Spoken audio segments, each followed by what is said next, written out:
Hey everyone, it's Lee Marie from It's the Natural Way blog, and I am here with another video. We're going to be talking about hair growth and retention today. So first things first, I want to say thank you to all of my returning subscribers. If you are new to this channel, welcome. Go ahead and hit that subscribe button. If you haven't already started following me on Instagram, I'm gonna need you to head over there real quick. You know what, not right now, head over there when the video is over. I'll put the link in the description box. So let's talk about hair growth and hair retention. Did you know that your hair grows on average 6 inches a year?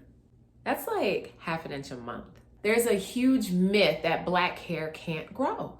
But that's not true. Our hair does grow. It is a scientific fact. Our hair is growing. We have 4 different phases that our hair goes through. So we have our anagen phase, which is our growing phase. I'm not gonna be using anagen, telogen, catagen, and exogen. I'm not gonna be doing that because this video is unscripted and it's just too much ogens. It's just too much. So what we're gonna do is we're gonna talk about it in layman's terms. Growing, transitioning, resting, shedding. I think you guys would understand that better anyway, because most people don't even, because I had to reread that over and over again years ago when I wrote the article. I was like, what is this? What is going on here? Okay. So you have your growing phase. Most of your hair is in the growing phase at any given time. All right. Luckily though, most of our hair does not enter into the shedding phase all at the same time. Thank God he knew what he was doing when he made us, okay? So most of our hair is in the anagen phase, the growing phase at any given time. And that phase can actually last for years. Some people can last as little as 3 years, and then it can go all the way up to 7 years or more. It just depends. And there are different factors that play into that, different variables and such. And then you have your transitioning phase where your hair follicles begin to shrink and they get prepared for rest. And that's actually for a very short time. That's like for a week and a half or something. And then it enters into the resting phase, which can take months. So while it's in the resting phase, you have your hair that has been growing for years that's still sitting in the hair follicle, but it's not actively growing. So what it's doing is it is preparing that hair to be pushed out, to exit, okay, for the great exodus. That's what it's waiting for. So meanwhile, while it is in the resting phase, and it's in the resting phase for a few months typically, right? Research shows. And then while that's happening, while it's holding on to the old hair, new hair is forming within the follicle, okay? And then it enters into the shedding phase where your hair sheds. And we typically shed about 100 hairs a day. Not everybody does. Some people shed less, some people shed more, okay? So always keep that in mind. So, but like I said, there are different variables that go along with that. This video cannot be a tell-all for every single variable because y'all would never watch it. It would be so long. And I would never make a video that long.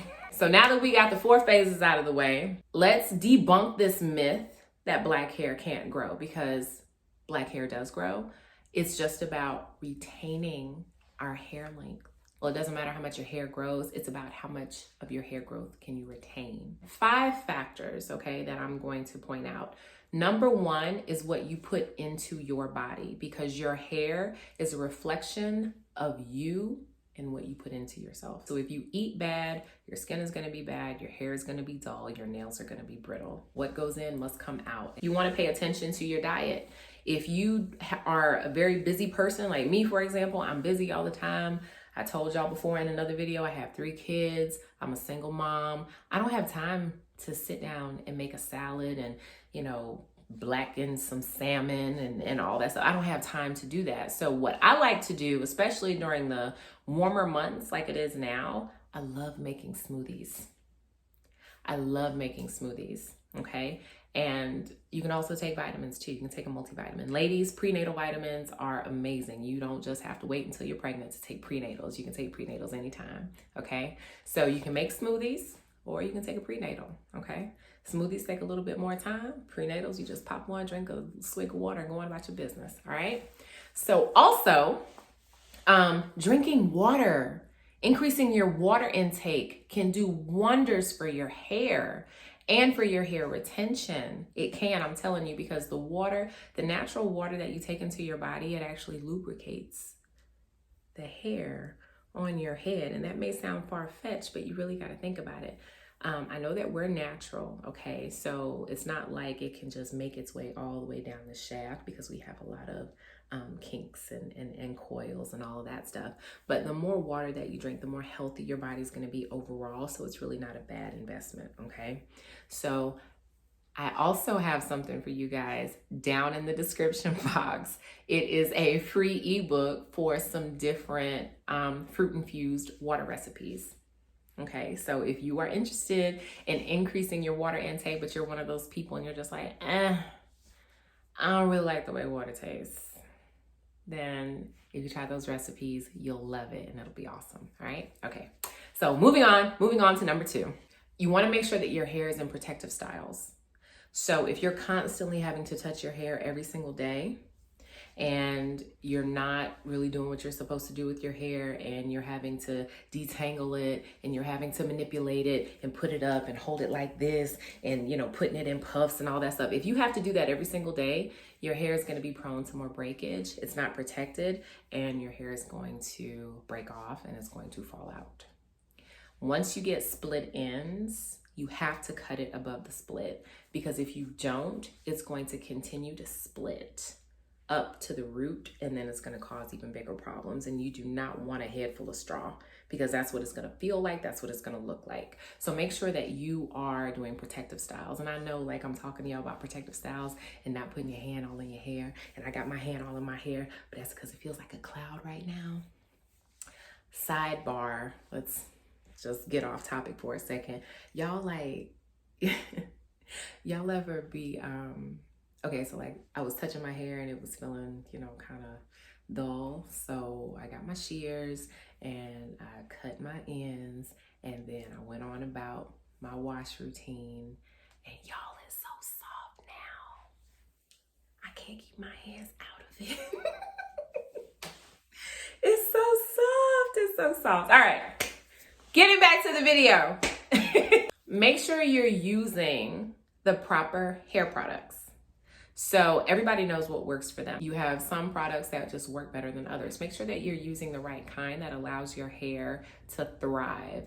I would not suggest using anything that's going to weigh your hair down. Any styler gel with a lot of alcohol, or with any alcohol, should not be put on your hair, because it's going to dry your hair out. They do have gels that do not have any alcohol in it at all. So that's just an example. You know what works best for your hair. You know what your hair loves. You know what it doesn't love. Just listen to your hair.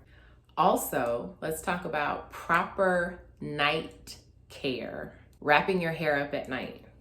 I'm guilty of this, so I'm not going to go too hard on you guys, because I'm guilty of this. If it gets too late and I'm tired, I'm not doing nothing to my head. I'm about to just lay down. I might put a satin cap on my head. I might do it. But I have a satin pillowcase too.